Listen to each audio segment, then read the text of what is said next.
Hey everybody, it's Ask Eve.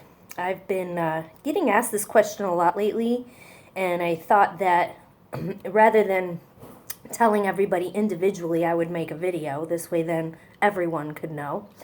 I've been getting asked exactly what it is that I do. So, in answer to that question, I'm many things, but first and foremost, I'm an entrepreneur. I started a business a year ago, which is Sugar Bee Copy, and I'm a copywriter and a content writer. The difference is copywriters write things that sell stuff, and a content writer, which is the majority of my business, would be blogging, social media content, and email blasts, press releases, things of that nature. They're both very different. But nonetheless, I provide a service for small to medium businesses and mostly media companies. I belong to 3 collectives, which is awesome because I get to work with them on all their projects, and I am their go-to writer when they need somebody to write stuff. The other portion of my business has to do with marketing, and I work with mostly professional businesses that provide professional services, such as realtors and lawyers and things of that nature.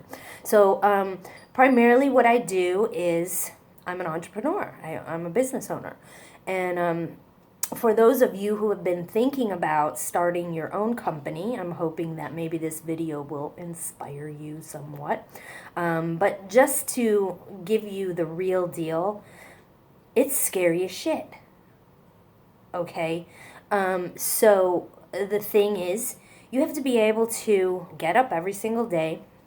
I do the same thing as if I were to go to any other company. I don't sleep in until noon and then go hang out at the beach and then decide to work, a couple hours a day. I'm working usually on average between 10 and 12 hours a day, and I work a lot on the weekends because a lot of my media conglomerates like to have their projects first thing on a Monday morning.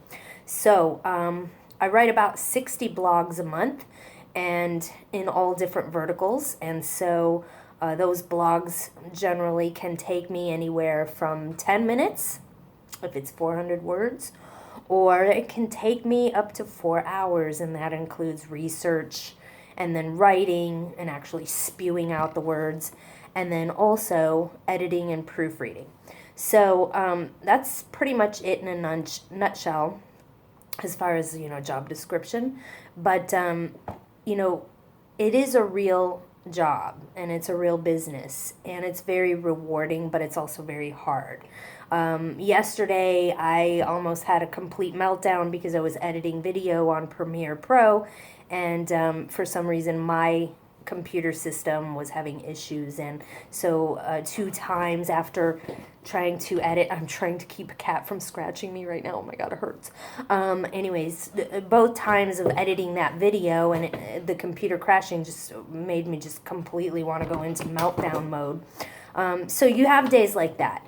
And even though those are days that you really want to give up and quit, that's the days that you have to remember that you're in it for the long haul, and there's no turning back now. I mean, yeah, I could easily go get another job working for an agency or a marketing firm, but then I'm right back to square one. And the biggest reason why I wanted to start my own company was because I don't really agree with people's work ethics a whole lot. So I'm a hard worker. I'm a workaholic, I guess, and an alcoholic.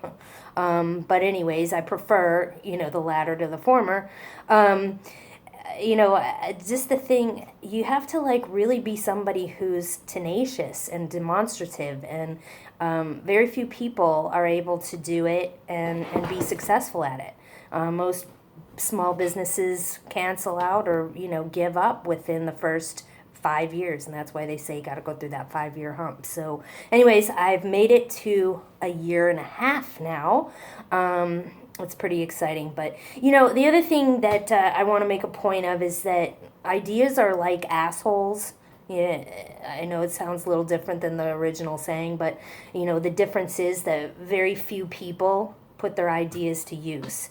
So if you were thinking about opening up your own company, I say go for it, but be prepared to do the work. And I think Gary Vaynerchuk is one of my very favorite people to follow, because he has been such an just a successful person, but he tells it like it is, and he will make point of it to tell you, you have to be prepared to do the work. It takes a lot of work. It's not something that you just get up and one day you've got this sustaining, flourishing business. You have to literally get up and do what it takes to survive. And after a while, it's you get the perks of it. But I'd say in the beginning, be prepared to work 12-hour shifts, no doubt about it. What's a regular day of work look like for me? People ask me that all the time. So just to give you an idea, I normally get up at about, between 5 and 7. I make coffee, and as soon as I'm making the coffee, I'm checking the emails. So technically, I start working by 7 a.m. By 9 o'clock, I hit my home office, which I'm in right now. My beautiful surroundings. Anyways, nobody brings donuts in. I have 2 coworkers.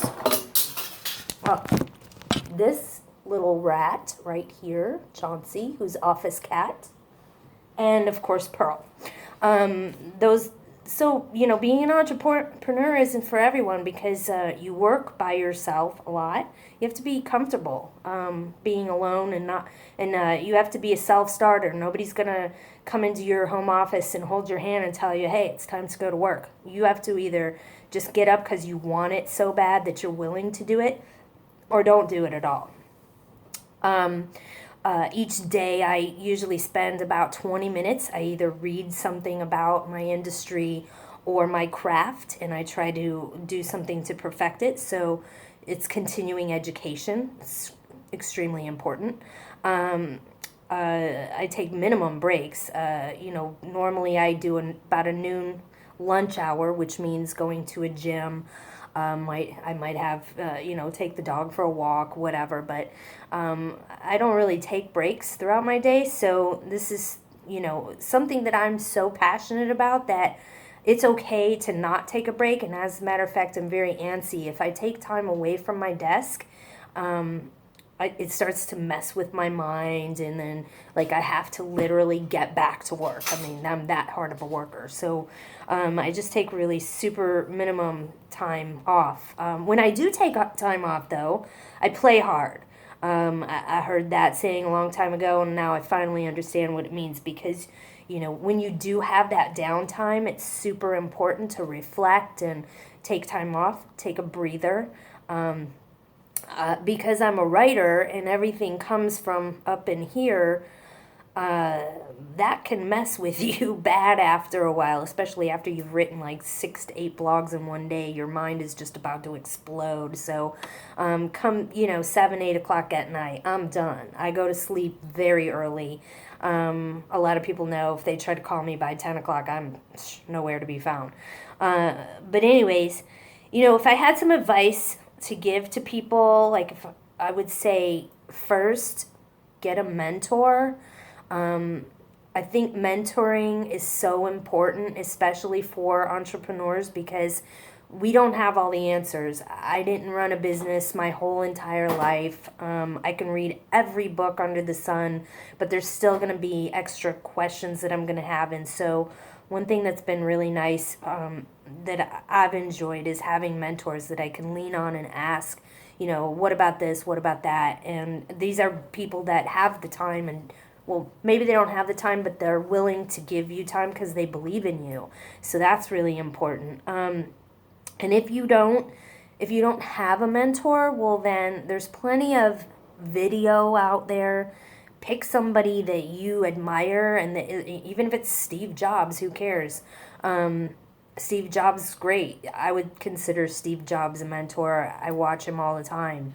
I've learned a lot from watching his videos, and so that's the same thing. If you're thinking about doing this, then pick somebody who's someone that you can look up to and learn from.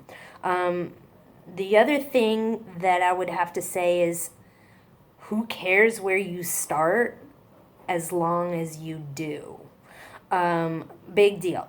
Uh, I've always felt like, geez, I got a late start in life because I got married and had a child early age, uh, shortly after high school.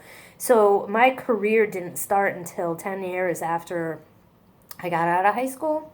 But that's not a big deal. The big part is, don't let anybody intimidate you because you're just getting started on this thing. There's people that are in our business, or there's people in any business actually, that are coming from all ages, all shapes, sizes, colors, ethnic background, cultures, LGBT, whatever the hell it is, doesn't really matter. The point is that, you know, don't let anything prevent you from getting started.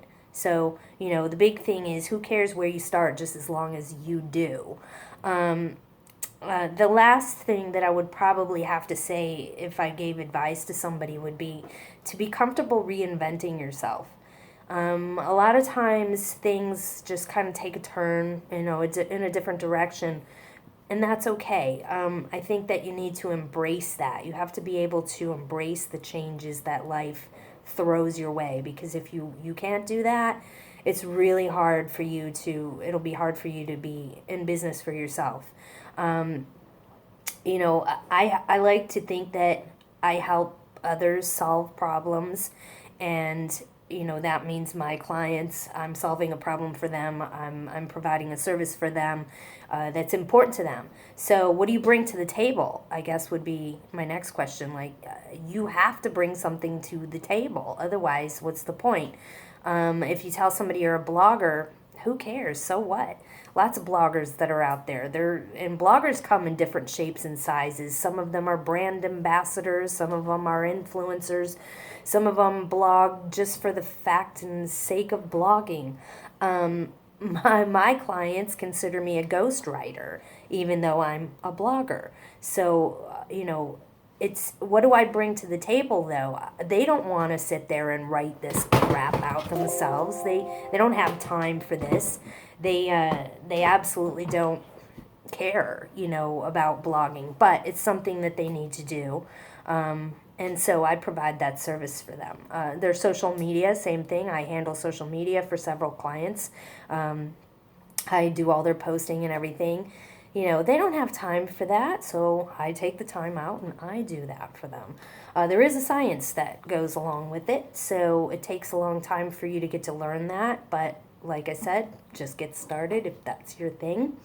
Um, the one biggest thing that I would have to say is, believe in yourself even when no one else does, because there is going to be people that will tell you you can't. There'll be people that tell you you won't. There'll be people that tell you you shouldn't. Well, if you take a look at who's telling you that, generally it's because they weren't able to do it. But, one thing that I thought was really funny is, last year somebody told me that I'd made a suggestion to them to get a job in social media, and they said, oh, I need to get a real job. Well, my real job working in social media and marketing has, hand over fist, managed to make me a pretty lucrative business over the past year. I'm at 46K. So, what does it take? Is it a real job? Yeah, it's a real job. I have to sell. I'm a salesperson. I'm a customer service person. I have to be analytical, and I have to be willing to take risks. So that's the one thing I'm going to leave you with here.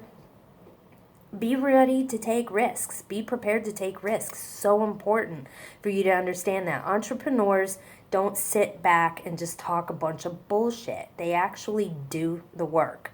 And so if you can bring yourself to just pick yourself up and just get started, man, like, go balls out, and absolutely you will end up benefiting from it. Anyways, I'll talk to you soon.